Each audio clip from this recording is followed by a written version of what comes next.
today, why I'm hopping on is I want to talk about behavior and why it's important to know how behavior works. So I went to school, I got my master's degree in special education, but I focused on behavior. So a behavior analysis is what I really focused on.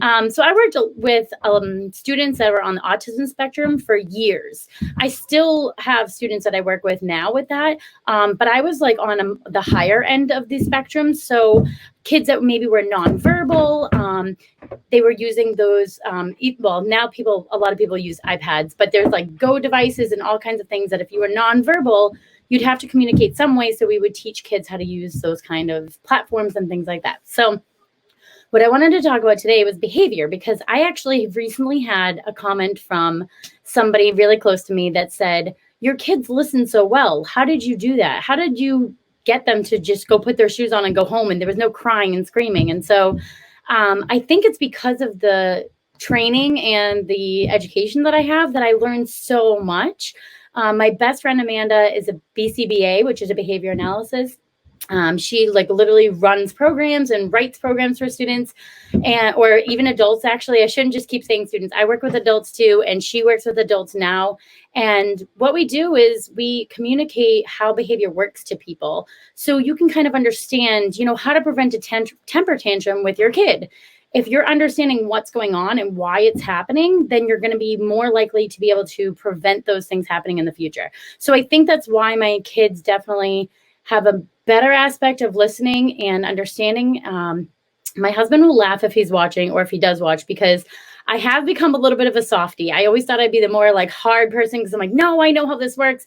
There are definitely moments being a mom that you let things go, and sometimes it's not always perfect, but for the most part, when my girls were growing up, they're only 6 and 4. Oh, not even 6, but almost 6 and 4. But from the very young age, I started telling them when I say something is going to happen, is going to happen. That's it. No ifs, ands, or buts about it. You have to follow through. So behavior, and in professional terms, we have we call it ABC. There's an antecedent, there's the behavior, and then there's the consequence. So the antecedent is anything that's happening before the behavior starts. So for an example, a temper tantrum, right? Some parents will say, I'm on a lot of mom groups, and they'll say, my kid will just drop to the ground randomly and start screaming, and I don't know what's going on. I don't know what happened. No, something happened before that behavior occurred. And so if your kid is constantly having temper tantrums, I want you to start looking at what's happening right before that temper tantrum is happening. Something is happening to them. Now, if it's internal or a sickness, that is so much harder to see, obviously, because you can't see it. And if your kid is not able to talk yet, then it's even harder to understand. But let's just talk about the basic temper tantrum right now. So basic temper tantrum. For example, moms out there, you're cooking in the kitchen, all of a sudden in the next room, you hear your kids screaming and beating each other up and whatever is happening, right? So the antecedent might be that one kid hit the other. That's the before. The behavior is now your kid screaming and crying, right? Something happened. And usually if they're screaming and flipping out, they can't tell you, right? Because they're so upset.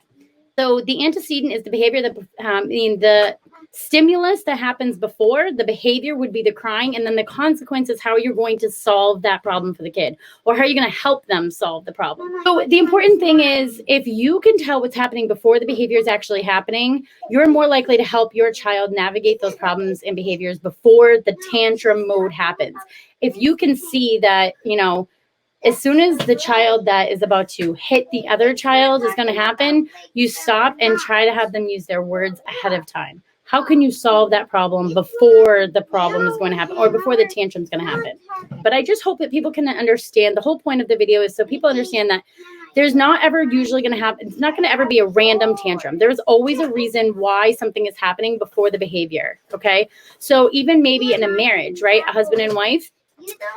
Sometimes you'll feel like maybe if you're fighting, right? Something's happening, or, your partner comes at you and you're fighting and you're like, what happened? Something triggered that first. So that's the antecedent. Something always happens before the behavior of the yelling or getting mad or crying or whatever's happening.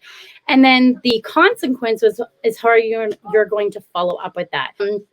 So the consequence, I also want to take that word down because some people think immediately that a consequence means that it's like a punishment or a negative thing. A consequence is plainly just something that happens after something else. So that's super important for people to understand, or especially parents, but I'm trying to help. A consequence just means that something is happening following up a behavior. Okay, so a happy example, right? My daughter says she's hungry. I give her food. Now she's not hungry anymore. That's an antecedent behavior consequence. The antecedent was my daughter telling me that she's hungry. She's feeling that. In order to get that hunger to go away, I have to feed her. That's the behavior. And then the consequence is now she's full.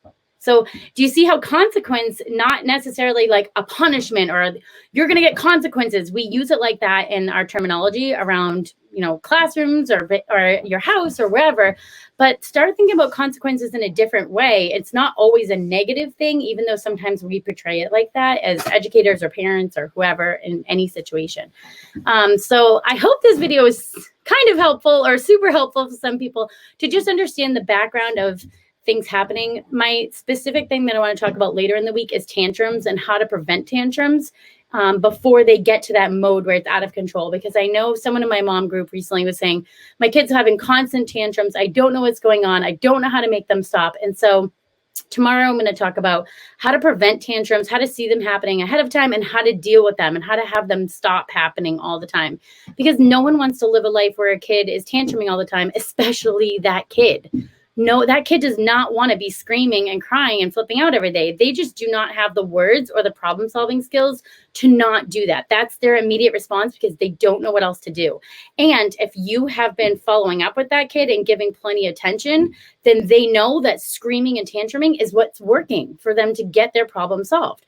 So anytime you don't want a behavior to happen, you can't follow up like that.